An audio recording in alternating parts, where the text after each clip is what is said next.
Welcome to Homework Lib.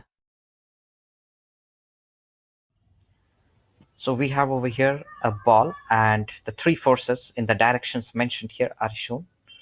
And if the resultant of these three forces are zero, then we need to figure out the magnitude of this force F3 as well as the angle that is mentioned here. So we need to find out F3 and the theta such that it's given that the resultant force is 0. So here we also have this angle given as 60 degree. So first we will write the forces in the form of vectors. So F2, it's acting in the negative x direction, so it can be clearly written as minus 90 I cap. Similarly, the component of F1, if we take, one component will be along positive x and another will be along negative y. So this component will be F1 cosine 60. So F1 vector we can write as F1 cosine 60 minus F1 sine 60 along j cap, and this would be along I cap.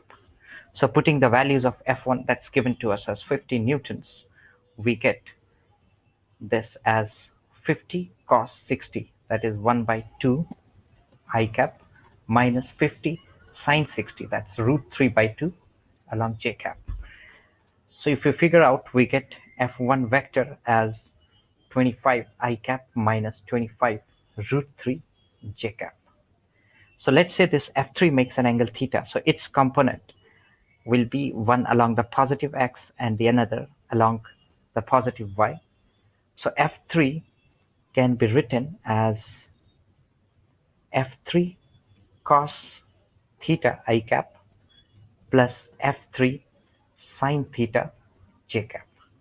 So it's given that the resultant effect is 0. That means F1 vector plus F2 vector plus F3 vector, because this represents the resultant of these three vectors, that would be a null vector. So let's add them. F1 vector is 25 I cap minus 25 root 3 j cap. F2 vector, on the other hand, is minus 90 I cap. And F3 vector we will put here as it is F3 cos 60 cos theta, because theta here is unknown. So F3 cos theta I cap plus F3 sine theta along j cap would be a null vector. So we partition here the components along x together. So 25 minus 90 plus F3 cos theta I cap together, and then plus F3 sine theta minus 25 root 3 j cap. And the null vector, we can write it as 0 I cap plus 0 j cap. So this indicates that 25 minus 90, that would be minus 65, plus F3 cos theta would be 0, and F3 sine theta minus 25 root 3 would be also 0. So here we just solve these two equations to find these two unknowns. So we can simplify and we can get F3 cos theta would be 65, and here F3 sine theta would be 25 root 3. So let us divide these two equations to eliminate F3. So we get tan theta.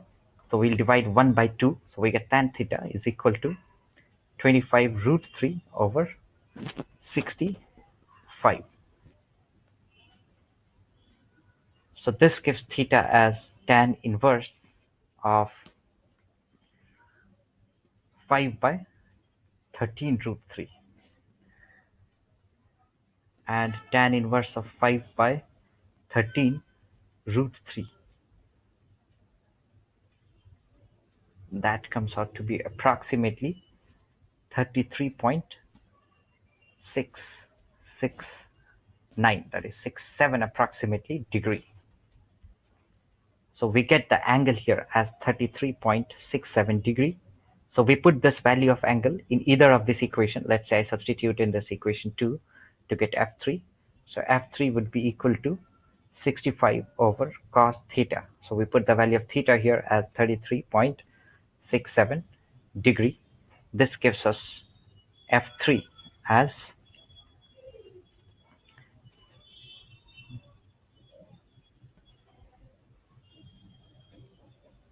78.1 Newton approximately. So these are the values of force and the angle it makes with x-axis to get the zero effect of the force as shown in the diagram.